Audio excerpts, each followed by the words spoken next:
الشيطان الرجيم بسم الله الرحمن الرحيم والله جعل لكم من بيوتكم سكنا والله جعل لكم من بيوتكم سكنا صدق الله العظيم اللهم صل على سيدنا محمد وعلى آل سيدنا محمد وبارك وسلم اللهم صل على سيدنا محمد النبي الأمي وعلى آله وأصحابه وسلم۔ میرے معزز مسلمان بزرگوں، عزیز بھائیوں اور امت مسلمہ کے مقدس ماں اور بہنوں، پورے معاشرے اور سوسائٹی کی پہلی اینٹ، پہلا پتھر، پہلی اکائی گھر کی زندگی ہے۔ گھروں سے معاشرہ، گھروں سے سوسائٹی،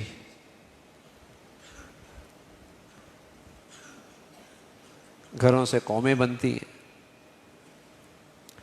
تو پہلی اکائی، پہلا پتھر، پہلی اینٹ گھر کی زندگی۔ گھر کا سکون، گھر کا اطمینان، گھر کی آسانیاں،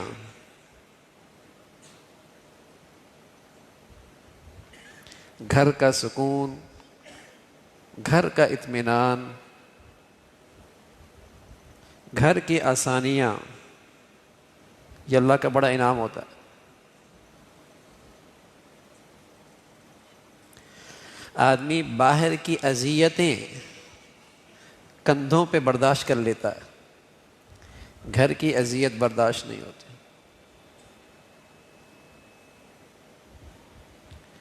گھر کا دکھ اور گھر کی تکلیف ناقابل برداشت ہو جاتی ہے۔ کیسے بتائے؟ تماشا بنتا ہے گھر، اپنی ہی عزت پہ بات آتی ہے، اپنی ہی آبرو خراب ہوتی ہے۔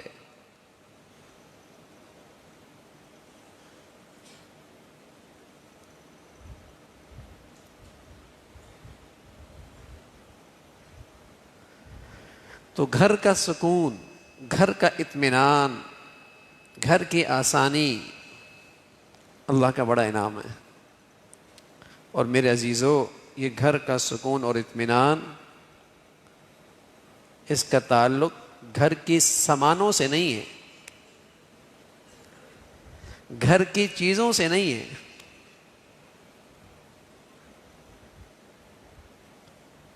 بھاری بھرکم آمدنیوں سے نہیں ہے،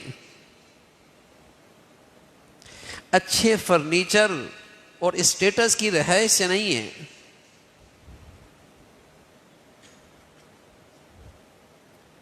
ورنہ محل نما گھر اجڑے اجڑے سے نہ لگتے۔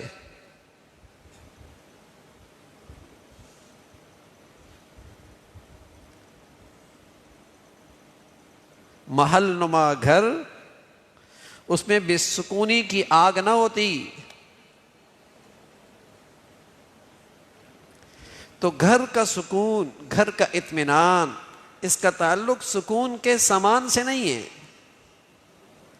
سکون کی چیزوں سے نہیں ہے، سکون کے اسباب و وسائل سے نہیں ہے، اس کا تعلق اسلام کی اچھی عادات اور اسلامی معاشرت سے ہے۔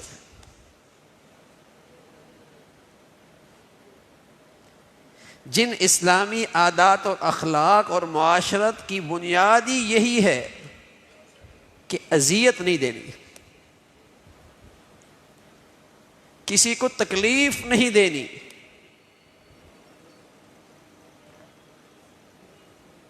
کسی کو اذیت نہیں دینی، نہ رویے سے، نہ زبان سے،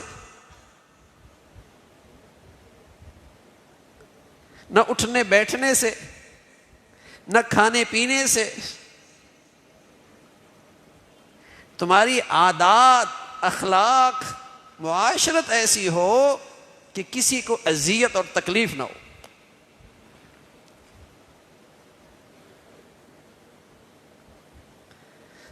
مسلمانوں کے گھر میں، نمازیوں کے گھر میں، حاجیوں کے گھر میں، روزے دار تہجد گزار کے گھروں میں، صدقہ خیرات کرنے والوں کے گھروں میں، پردہ داڑھی رکھنے کے گھروں والوں کے گھروں میں سکون، اطمینان کیوں نہیں؟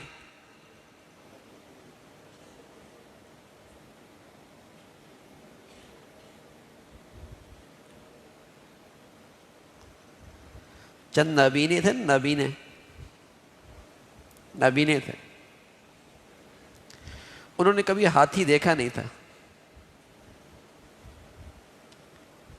پہلی مرتبہ ہاتھی سے واسطہ پڑا. انہوں نے چاہا کہ ہاتھی کا سراپا معلوم کریں کہ ہاتھی ہوتا کیسا ہے.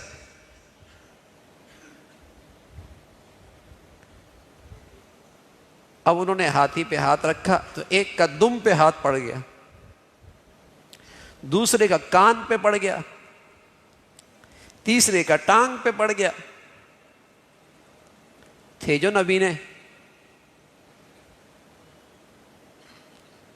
تو کسی نے پوچھا ہاتھی کیسا تھا؟ تو جس کا کان پہ پڑا کہنا کہ پتے کی طرح تھا.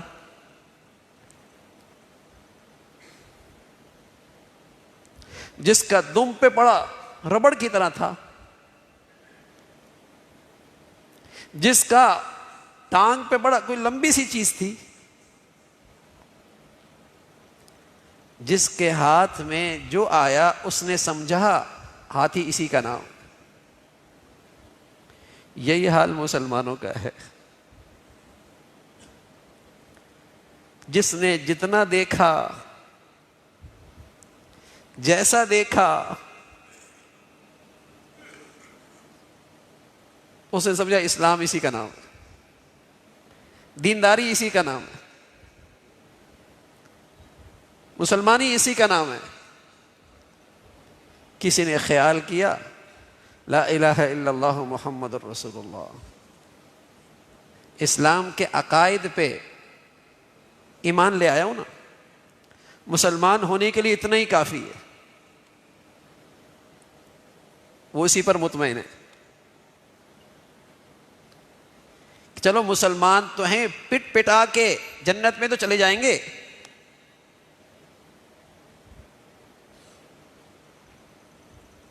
اس نے سمجھا بس کلمہ پڑھ لینا،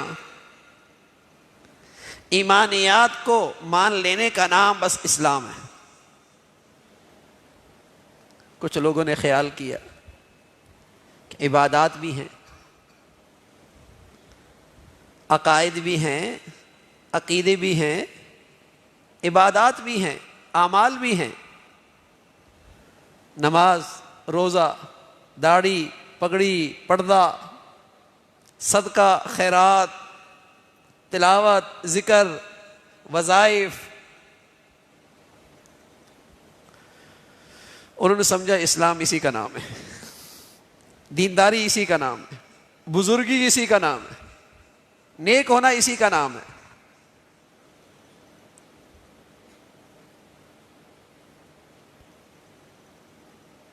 معاملات کی پرواہ نہیں ہے کہ میاں جو لین دین کر رہے ہو، بزنس کر رہے ہو، تجارت کر رہے ہو، کما رہے ہو، حلال حرام، جائز ناجائز، صحیح غلط، بیٹیوں کی وراثت، عورتوں کا حق،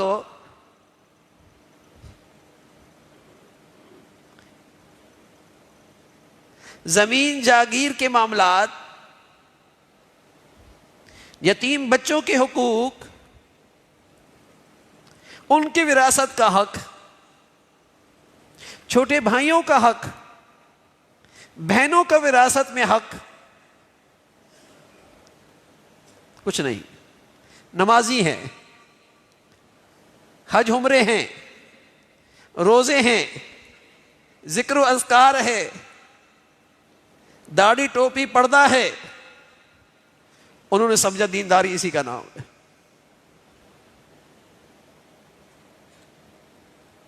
انہوں نے سمجھا دینداری اسی کا نام. معاملات کی پرواہ نہیں.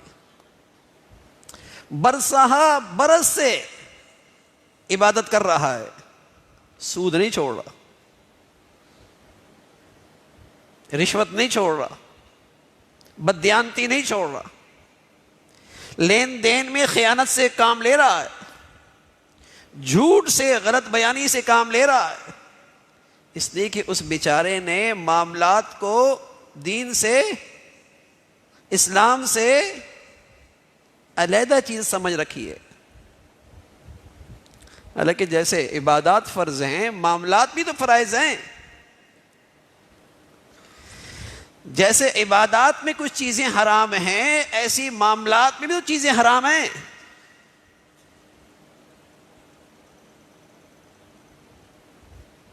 آمدنی حرام ہو, آمدنی حرام ہو, میں دوسروں کی ناحق زمین پر بیٹھا وہاں سے کما رہا,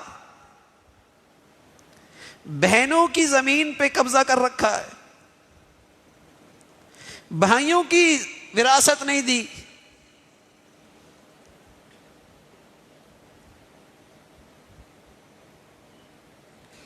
تو عبادات کائیں کے قبول ہوں گی؟ ان نبیوں کی طرح جس کے ہاتھ میں جتنا آیا اسے سراپا ہاتھی سمجھ لیا. ہم نے جتنا دیکھا سنا, سیکھا تو صحیح نہیں نا. کسی کے پاس دین سیکھنے کے لیے تو گئے نہیں. دین کے معاملے میں کسی کو اپنا بڑا تو بنایا نہیں. ڈاکٹری کی دوائیاں خود نہیں کھاتے, وہاں تو اسپیشلسٹ,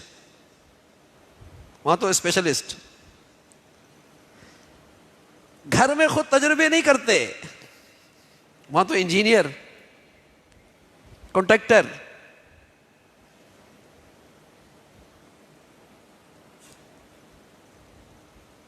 عدالتوں میں اپنے معاملات خود نہیں نمٹاتے, وہاں تو اچھا وکیل.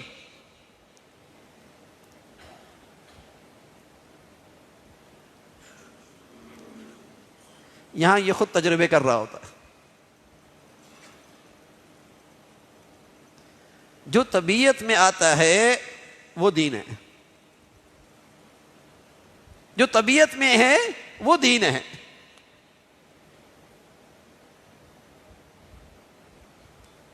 کچھ لوگ ایسے بھی ہیں, معاملات کا بھی اہتمام کرتے ہیں, لیکن ان کے عادات برسہ برس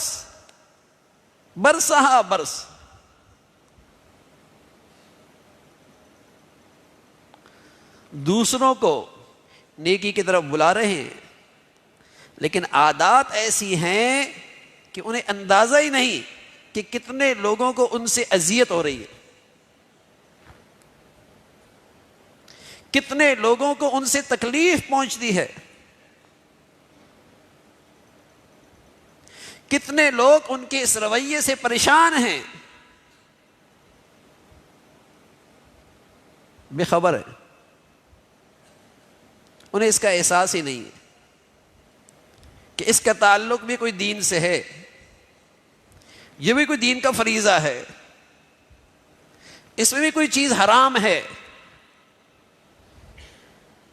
برسا برس نیکی کا کام بھی کر رہا, عبادات بھی ہو رہی ہیں, لیکن عادات ایسی ہیں کہ دوسروں کو تکلیف پہنچتی, اذیت ہوتی ہے. اور یہ عادتیں جلدی نہیں بدلتی.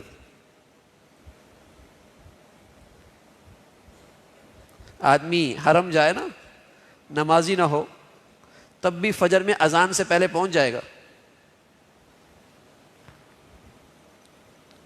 یہاں نمازی نہیں تھا, وہاں تہجد پڑھنے لگ جائے گا. یہاں فرض نہیں پڑھتا تھا, وہاں آدھے گھنٹے کے بعد نکلے گا مسجد سے, نفل پڑھتا رہے گا.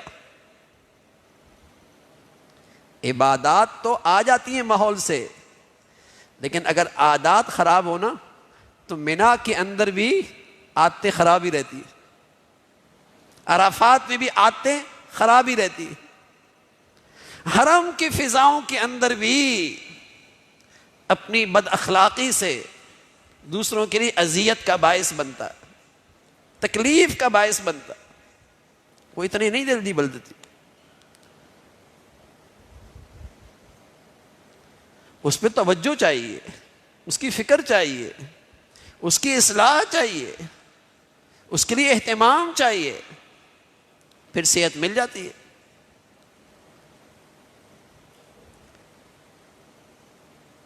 لیکن المیہ یہ ہے کہ ان اچھے اخلاق اور عادات کو، اسلامی معاشرت کو ہم نے دین کا جز ہی نہیں سمجھا، حالانکہ اس میں بھی اسلام کے فرائض ہیں، اس میں بھی اسلام نے بہت ساری چیزیں حرام قرار دی ہیں۔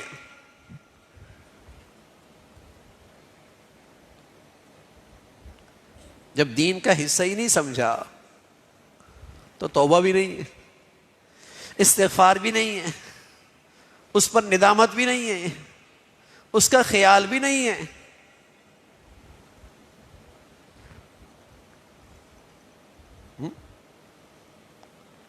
تو گھر میں رہ رہے ہیں لیکن عادات اچھی نہیں ہے،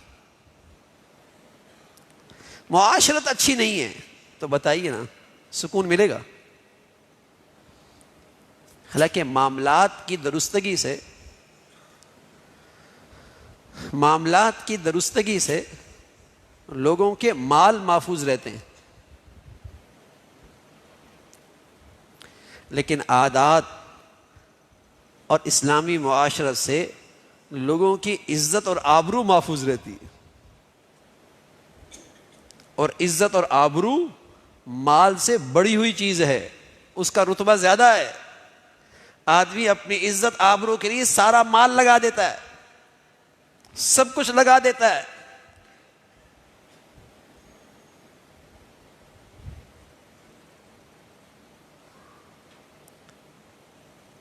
گھر کی زندگی کا سکون اور اطمینان وہ تو باہمی احترام کے رشتے سے ہے۔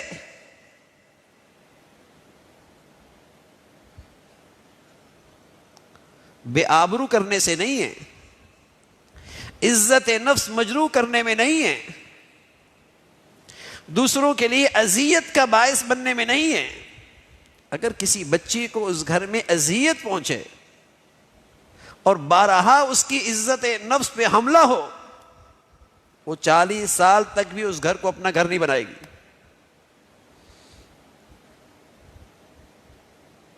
کبھی نہیں بنائے گی۔ اب تسبیحات بھی چل رہی ہیں، وظائف بھی چل رہے ہیں، نفل بھی پڑھے جا رہے ہیں، عبادات بھی خوب ہو رہی ہیں، لیکن عادات اللہ کی پناہ، اللہ کی پناہ، اللہ کی پناہ، رویے الامان والحفیظ۔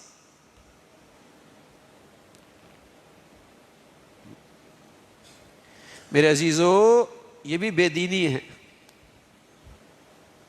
یہ اذیت پہنچانا یہ بھی حرام ہے،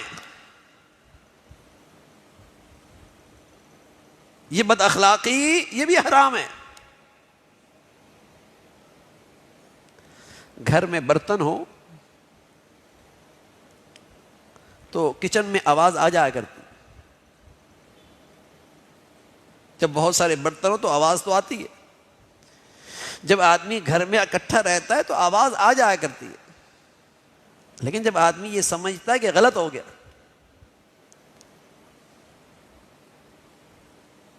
یہ بے دینی ہے، یہ بد اخلاقی ہے،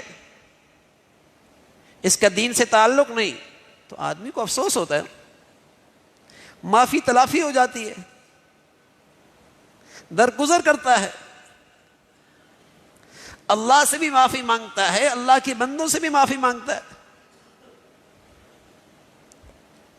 برتن ہوتے تو آواز تو آ جایا کرتی،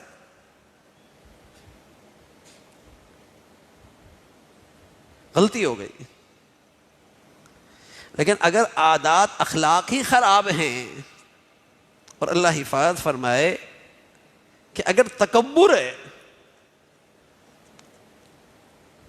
تکبر ہے،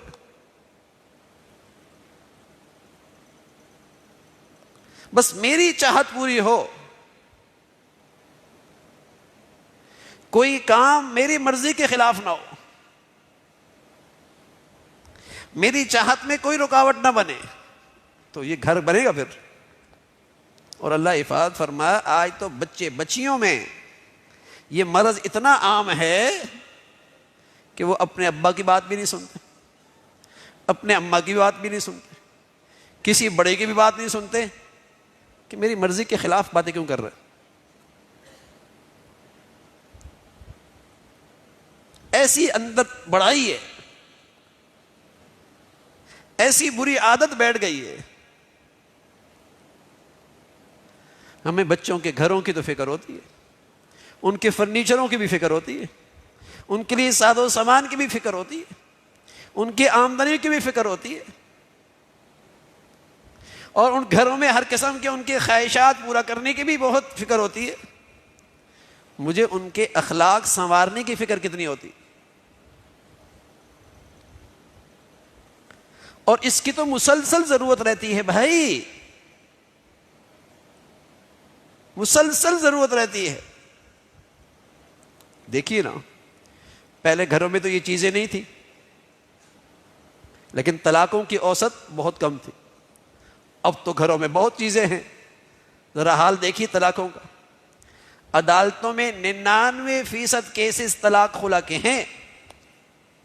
99%.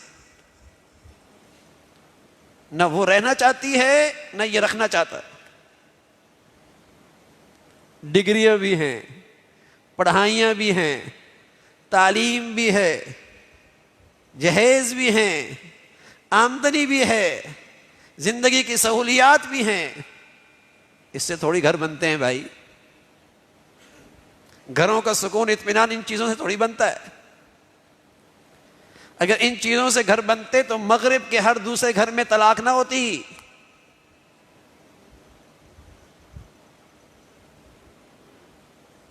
ترقی یافتہ دنیا، ڈالر پاؤنڈ کی باتیں، ہر گھر اجڑا ہوا، ہر خاندان ٹوٹا ہوا،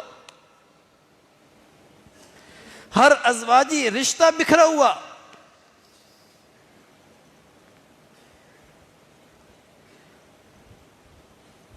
گھر کا سکون اور اطمینان تو حسن معاشرت سے ہے،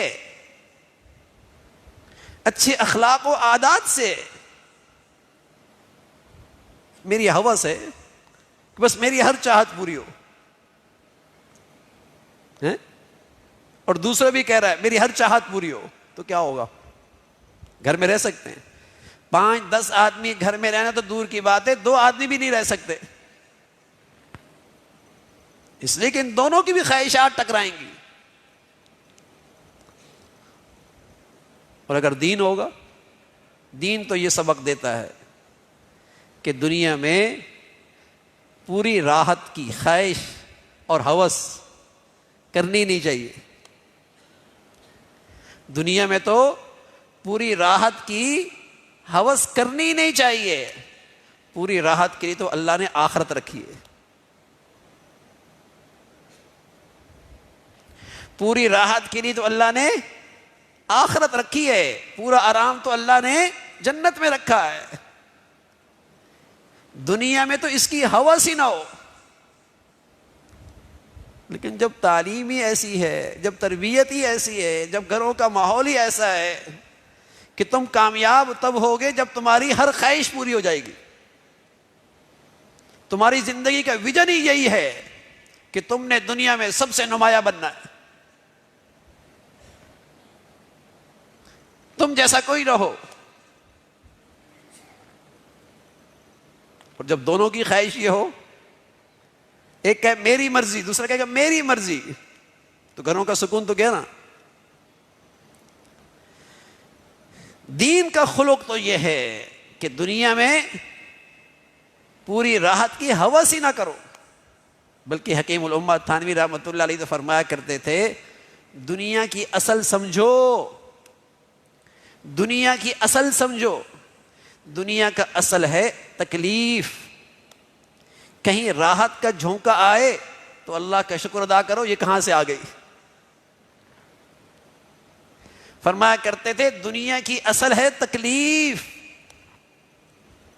کہیں سے راحت کا جھونکا آئے اللہ کا شکر ادا کرو. اور ہم کیا کہہ رہے ہیں؟ ہم نے ساری خواہش یہیں پوری کرنی ہے، اور جب نہیں پوری ہوتی تو بچہ جوان ہے اور ڈپریشن میں ہے، بچی جوان ہے اور ڈپریشن میں. کوئی بوجھ نہیں، لیکن خواہشات نہیں پوری ہو رہی نا، اور اس کی تو کوئی حد نہیں. اور گھر میں خواہشات سے ٹکرا رہی ہیں، غلط جذبے، برے اخلاق ایک دوسرے سے ٹکرا رہے ہیں.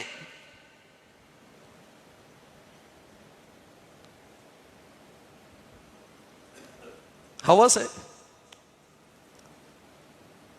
ہاں اللہ تعالیٰ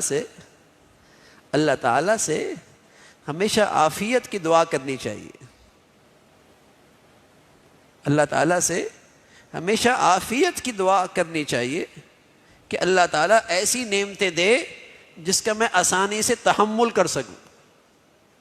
باقی یہ ہوس کہ میری ہر خواہش، مجھے ہر طرح کی راحت مل جائے، اس کے لیے اللہ نے دنیا بنائی نہیں. پریشان ہو جائے گا. پریشان نہیں ہوگا، پریشان کرے گا. کوئی نادان آدمی دوران فلیٹ چاہے کہ میری ہر خواہش پوری ہو جائے، لانچ میں چاہے کہ میری ہر خواہش پوری ہو جائے، خود تو پریشان ہوگا، ارد گرد اپنے ماحول کو بھی پریشان کر دے گا. تو میاں ہم بھی تو لانچ میں بیٹھے ہیں، ہم بھی تو سفر میں ہیں، ہم بھی تو لانچ میں بیٹھے ہیں. پرواز آنے کی دیر ہے، گھر پہنچ جائیں گے. ہم بھی تو سفر میں ہیں، گھر جائیں گے، ہر چاہت پوری ہو جائے گی. لیکن ہم مرے جا رہے ہیں اگر کہ میری یہ چاہت کیوں نہیں پوری ہو رہی، میری یہ مرضی کیوں پوری نہیں ہو رہی، تو پورے گھر کا سکون ختم کر دے گا. پورے گھر کا سکون ختم ہو جائے گا. بتائیے نا، اللہ حفاظت فرمائے، یہ بیماری اگر مرد میں آ جائے تو اس کے اس پہلو میں عورت کو سکون مل سکتا ہے، اور یہ مصیبت عورت میں آ جائے تو اس کے پہلو میں مرد سکون پا سکتا ہے. سکون تو وہاں ہوگا جہاں ایثار ہوگا، جہاں کچھ خواہشات اپنے کر کے لیے چھوڑ دیں گے کہ میاں یہ ساری خواہشات کل پوری ہو جائیں گی، یہاں صبر کیجئے، جتنا ہے شکر کیجئے. کچھ کل کے لیے بھی چھوڑ دیں، سکون تو اس گھر میں ہوگا. صبر تو وہاں آئے گا. تو خدا نہ خواستہ اگر گھر میں بڑائی آ گئی کہ میری چاہت پوری ہو، میری مرضی سے ہو، میری خواہش پوری ہو، یہ جذبہ اگر گھر میں آیا تو میرے عزیزو گھروں کا سکون جاتا رہے گا.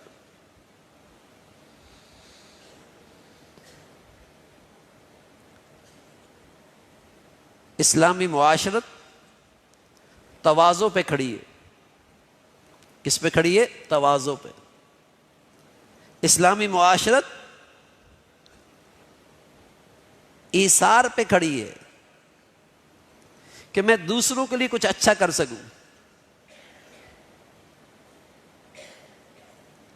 بڑائی نہیں، چھوٹا پن. اس سے گھروں میں سکون آتا ہے، اس سے گھروں میں اتفاق آتا ہے، اس سے گھروں میں محبتیں پائیدار ہوتی ہیں. اور اگر میرے اندر یہ ہوس ہے کہ بس میری ہی چاہت پوری ہو، میری ہی رائے سب سے اوپر رہے، میری ہی مرضی چلے، اس سے تو گھر نہیں چلتا. اس سے گھر نہیں چلتا.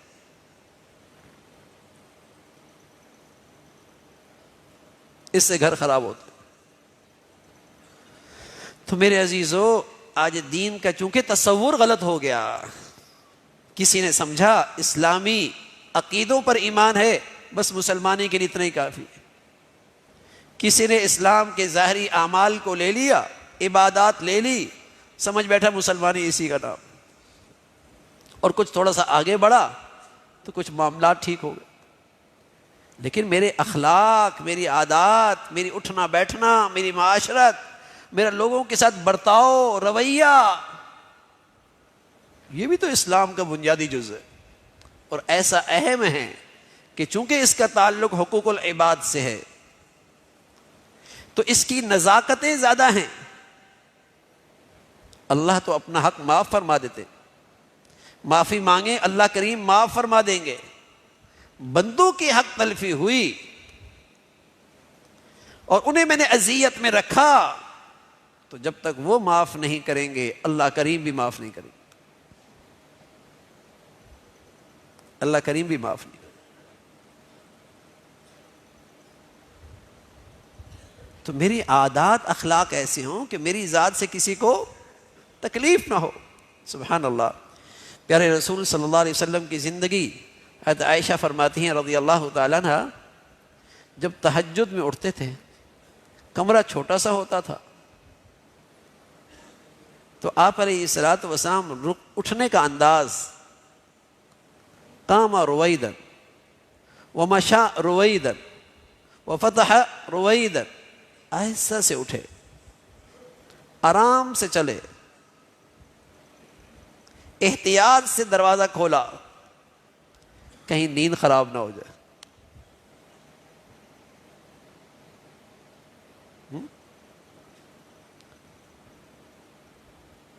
کہیں نیند نہ خراب ہو جائے، آہستہ سے اٹھے، آرام سے چلے، احتیاط سے دروازہ کھولا،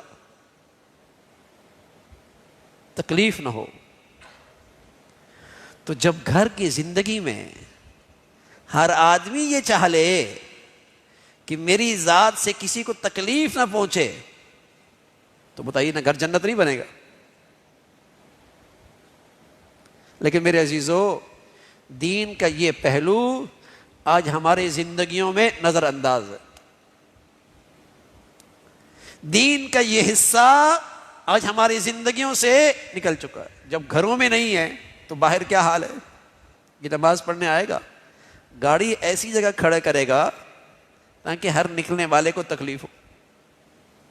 یہ لمبے لمبے نفر پڑا اور اس بیچارے کو یہ احساس ہی نہیں ہے کہ یہ تمہاری وجہ سے باہر کتنے لوگوں کو تکلیف ہو رہی ہے، یہ احساس، وہ عادت ہی نہیں نا۔ جب گھر کی زندگی میں دین کا یہ حصہ نظر انداز ہے تو بازار میں، سڑک میں، مجمع میں، باہر کی دنیا میں میری عادتیں کیسے ٹھیک ہوں گی؟ تکلیف کا باعث بنتا ہے یہ۔ جہاں جاتا ہے، دفتر میں بیٹھا ہے، اسے کوئی احساس نہیں کہ میرے اس کام کے نہ کرنے سے کتنے لوگ تکلیف میں ہیں،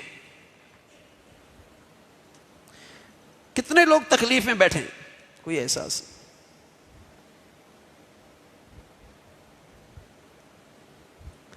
آج دین کا یہ حصہ مسلمان معاشرے میں نظر انداز ہے تو آج ہر ایک کو ہر ایک سے کیا پہنچ رہی ہے؟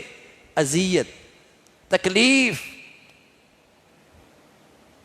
ورنہ مسلمان تکلیف کا باعث، پیارے نبی صلی اللہ علیہ وسلم فرمایا کرتے تھے مسلمان کہلانے کے لائق ہی وہ ہے، حقیقت میں مسلمان ہے ہی وہ جس کے ہاتھ سے، جس کی زبان سے کسی کو تکلیف نہ ہو۔ مسلمان کہلانے کے لائق وہ، حقیقت میں مسلمان ہے وہ، المسلم من سلم المسلمون من لسانه ويده، المؤمن من امنه الناس، مومن جس کے شر سے، جس کی اذیت سے، جس کی تکلیف سے دوسرا ایمان والا محفوظ ہو۔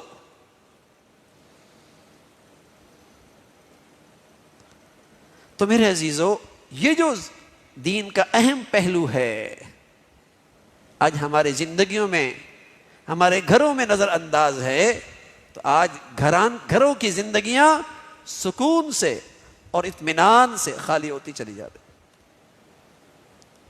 اور یہ اللہ کے عذاب سے کم نہیں۔ جس طرح گھروں کا سکون اور اطمینان اللہ کی بڑی نعمت ہوتی ہے، بڑی نعمت، ازواجا لتسکنوا الیہا، کہ ان کو ایک دوسرے سے سکون ملے، ایک دوسرے سے راحت ملے۔ باہر سے تھکا مندہ آیا، باہر سے مشقت کے ساتھ آیا، گھر کا ماحول ایسا محبت بھرا ہے، سکون والا ہے، آتے ہی سکون مل گیا۔ جیسے لوگ کہتے ہیں نا مسجد میں آتے ہیں بڑا سکون ملتا ہے، کیوں بھائی، کیوں ملتا ہے؟ نیکی کا ماحول ہوتا ہے۔ ایسی مسلمانوں کے گھروں کے اندر بھی تھا، قدم رکھتے ہی سکون، سکون مل گیا۔ عائشہ فرمایا کرتی تھی رضی اللہ تعالیٰ عنہ، پیارے رسول صلی اللہ علیہ وسلم باہر کی مشقتیں، دکھ درد، دشمنوں کی شرارتیں، سازشیں باہر ہی چھوڑ کے آیا کرتے تھے، اور جب گھر آتے تو مسکراتے چہرے کے ساتھ، اور کبھی تو پیار پیار سے یوں بھی کہا کرتے تھے دلجوئی کے لیے، عائشہ، حمیرہ، جہاں تم لب لگا کے پانی پی رہی ہو نا، نشان لگاؤ، ہم وہیں سے لب لگا کے پانی پئیں گے۔ سبحان اللہ، یہ ہے معاشرت، یہ ہے مسلمانوں کی معاشرت۔ گھر کا سکون بڑا انعام ہوتا ہے اللہ کا۔ گھر کا آپس کا جوڑ، رشتوں کا جوڑ اللہ کا بڑا فضل ہے۔ کتنا دل بڑا ہو جائے گا اگر اس قسم کے انداز سے اس کو خطاب ملے، محبت بھرا، تو دن بھر کی گھر کی مشقتیں وہ بھول جائے گی، سب بھول جائے گی۔ لیکن یہ دوستوں میں محفلوں کی جان ہے اور گھر میں مصیبت ہے، محفلوں کی جان ہے یہ، لیکن گھر کی مصیبت ہے، موڈ ہی خراب رہتا ہے۔ اور یہ بھی ماشاءاللہ پارٹیوں میں جاتی ہے، ہاں، لیکن کڑواہٹ ساری گھر میں، ساری تلخی گھر میں، باقی کلب میں، پارٹیوں میں وقت گزرتا ہے۔ میرے عزیزو، اس کا دینداری سے کوئی تعلق نہیں، اور جب نہیں ہے دینداری تو پھر اس کے مصائب تو آئیں گے، پھر اس کے مصائب تو آئیں گے، پھر اس کی پریشانیاں تو ہیں۔ گھر پہلے ٹوٹتے ہیں، پھر معاشرہ ٹوٹتا ہے۔ پہلے گھروں کا سکون جاتا ہے، پھر معاشرہ اور سوسائٹی سکون سے محروم ہوتی ہے۔ پہلے گھروں کے دل آپس میں ٹوٹی ہوئی ہوتے ہیں، پھر معاشرہ ٹوٹ پھوٹ کا شکار ہوتا ہے۔ پہلی اکائی ہے، پہلے گھروں میں بد اخلاقی کا ری ایکشن آتا ہے، پھر معاشرہ اور سوسائٹی اس بد اخلاقی کی تپش اور اس کے کانٹے محسوس کرتی۔ گھر تو میرے عزیزو، اسلامی معاشرت،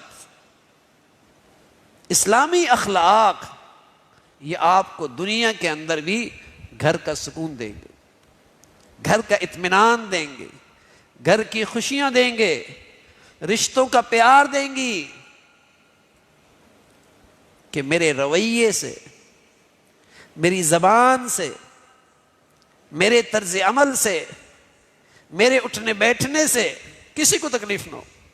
بلکہ پیارے نبی صلی اللہ علیہ وسلم نے تو معاشرت کے بارے میں اس قدر احتیاط کی تلقین فرماتے ہیں کہ گھر میں اگر کوئی چیز کہیں پڑی ہوئی ہے اور اس کے رکھنے کی جگہ وہی ہے، سب کو پتہ ہی جگہ وہاں ہے، تولیہ ہے، ٹیشو ہے، تو جہاں پڑی ہے تم استعمال کر کے وہیں رکھ دینا، تاکہ دوسرے کو پھر تکلیف نہ ہو۔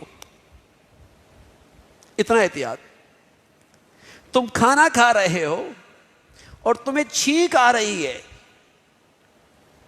تو اپنے اس چھینک کے موقع پہ اپنے دونوں ہاتھ اپنے منہ پہ رکھ لو تاکہ تمہارے اس طرز عمل سے کسی کو تکلیف نہ ہو. سبحان اللہ.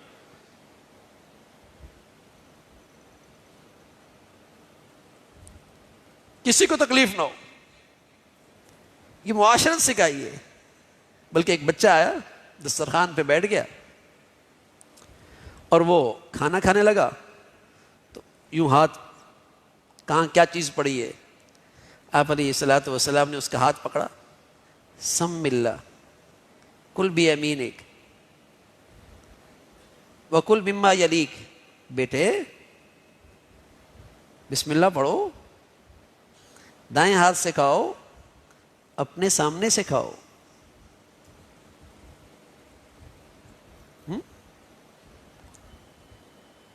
دائیں ہاتھ سے کھاؤ, بسم اللہ پڑھو بیٹے, اپنے سامنے سے کھاؤ. کہ تم دوسروں کے آگے سے اٹھاؤ گے تکلیف ہوگی اس کو.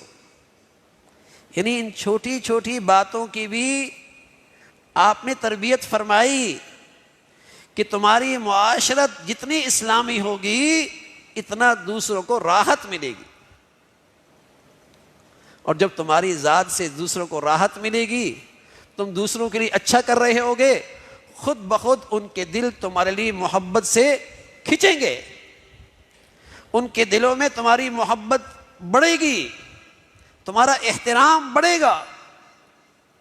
لیکن جب اسے بار بار میری ذات سے تکلیف پہنچ رہی ہے, اذیت پہنچ رہی ہے, اس کی عزت آبرو پر حملہ کر رہا ہوں, اس کی عزت نفس مجروح کر رہا ہوں, تو وہ بھی تو انسان ہے, اس کے دل کوئی پتھر کت رہی ہیں, اس کی بھی تو جذبات ہیں. پھر محبتیں کہاں رہیں گی؟ پھر ایک دوسرے کے لیے راحت کیسی ہوگی؟ تو میرے عزیزو, گھروں کا سکون, گھروں کا اطمینان, گھروں کی آبادی اور کامیابی اچھی اخلاق میں, اسلامی معاشرت میں ہے. یہ دین کا بڑا اہم حصہ ہے, اس کا تعلق حقوق العباد سے ہے. اللہ تعالی ہمیں اس کی فکر نصیب فرمائے, اس کا اہتمام نصیب فرمائے, اس کی برکتیں عطا فرمائے. وآخر دعوانا الحمد للہ رب العالمین. اللهم لك الحمد كله ولك الشكر كله. اللهم لك الحمد كله ولك الشكر كله. اللهم لك الحمد كله ولك الشكر كله. اللهم أعنا على ذكرك وشكرك وحسن عبادتك. اللهم أعنا على ذكرك وشكرك وحسن عبادتك. سبحان الله وبحمده سبحان الله العظيم. عدد خلقه وزنة عرشه ورضا نفسه ومداد كلماته. اللهم لا نحصي ثناء عليك أنت كما أثنيت على نفسك. یا ارحم الراحمین, جو کچھ کہا سنا عمل کی توفیق نصیب فرما. ایمان والی, عافیت والی, صحت والی زندگی عطا فرما. اے مولا کریم, پیارے نبی کے پیارے اخلاق کا حصہ نصیب فرما. آپ علیہ الصلوۃ والسلام کی پیاری عادات نصیب فرما. اسلامی حسن معاشرت نصیب فرما. اچھا برتاؤ نصیب فرما. اچھا رویہ نصیب فرما. اچھی زبان نصیب فرما. اچھے اخلاق عطا فرما. ہمارے ظاہر باطن کی اصلاح فرما. اے مولا کریم, ہمیں ہر قسم کی ظاہر باطن کے گناہوں سے محفوظ فرما. اے مولا, ہم سب کو اپنی رضا والی زندگی نصیب فرما, اپنی پسند والی زندگی نصیب فرما. بری زندگی سے, بری موت سے, بری عادات سے محفوظ فرما. یا ارحم الراحمین, ہر قسم کے حادثات, سانحات, موذی اور دیرپا بیماریوں سے, ہسپتالوں کی زندگی سے محفوظ فرما. ہر آنے والا دن ایمان عافیت کے لحاظ سے بڑھیا نصیب فرما. اے مولا, ہر آنے والا دن ایمان صحت کے لحاظ سے بڑھیا نصیب فرما. نعمتیں عطا کرنے کے بعد چھن جانے سے محفوظ فرما. نیکی کی توفیق کے بعد, ہدایت کی دولت کے بعد محرومی سے محفوظ فرما. دنیاوی مادی نعمتوں کے بعد محرومی سے محفوظ فرما. شکر گزاری عطا فرما. احسان شناسی عطا فرما. نعمتوں میں اپنی فرما برداری عطا فرما. اے مولا کریم, زمینی آسمانی آفات سے محفوظ فرما. اسپتالوں کی زندگی سے، موذی امراض سے محفوظ فرما۔ یا ارحم الراحمین، ہمیں اپنے بڑوں کے لیے صدقہ جاریہ بنا، راحت کا ذریعہ بنا، ہماری اولادوں کو ہمارے لیے صدقہ جاریہ عزت کا باعث بنا۔ ہمیشہ اپنے بچے بچیوں کی تعلیم، تربیت، زندگی کے صحیح فیصلے کرنے کی توفیق نصیب فرما۔ اے مولا، ہمیں نفس اور شیطان کے شر سے محفوظ فرما، نفس اور شیطان کے مکر و فریب سے محفوظ فرما۔ یا ارحم الراحمین، اپنے فضل سے ہمارے ملک کو سلامتی عطا فرما، تمام بلاد اسلامیہ کو سلامتی عطا فرما، یا نیکی کی اور خیر کی اور تعمیر کی قوتوں کو غلبہ نصیب فرما، تخریب کی اور بے دینی اور بے حیائی کی طاقتوں کو ختم فرما۔ اے مولا کریم، جو مسلمانوں میں رنگ، نسل، وطن، علاقے، قومیت اور وطنیت کی بنیاد پر نفرتوں کا بیج بو رہے، ان ظالموں کے شر سے مسلمانوں کی حفاظت فرما۔ یا ارحم الراحمین، اس ملک میں ایمان، ہدایت کی فضاؤں کو عام فرما۔ اس راستے میں جو رکاوٹیں ہیں ان کے شر سے مسلمانوں کی حفاظت فرما۔ یا ارحم الراحمین، پوری امت اسلامیہ کو نیک صالح قیادت نصیب فرما، ظالموں سے، بے دینوں سے، جہلا سے اس امت کی حفاظت فرما۔ یا ارحم الراحمین، غزہ اور فلسطین کے مسلمانوں کے دلوں میں سکینہ نازل فرما۔ قبل اول کے خاطر ان کی قربانیاں، شہادتوں کے بدولت امت میں دینی، ایمانی غیرت پیدا فرما، اسلامی حمیت پیدا فرما، اسلامی بھائی چارہ عام فرما، وحدت اسلامی کو زندہ فرما۔ یا ارحم الراحمین، اپنے فضل سے دین کی خدمت کی جتنی شکلیں جو تیرے ہاں مقبول ہیں ان کی حفاظت فرما، کام کرنے والوں کی مدد اور نصرت فرما، مساجد کی، مدارس کی، مکاتب کی، علماء کی حفاظت فرما، اپنے پیاروں کی عظمت، محبت، صحبت نصیب فرما، ہر قسم کے ظاہری باطنی فتنوں سے ہم سب کی حفاظت فرما۔ ربنا تقبل منا انك انت السميع العليم وتب علينا انك انت التواب الرحيم، وصلى الله على سيدنا محمد وعلى آله وأصحابه أجمعين برحمتك يا رب۔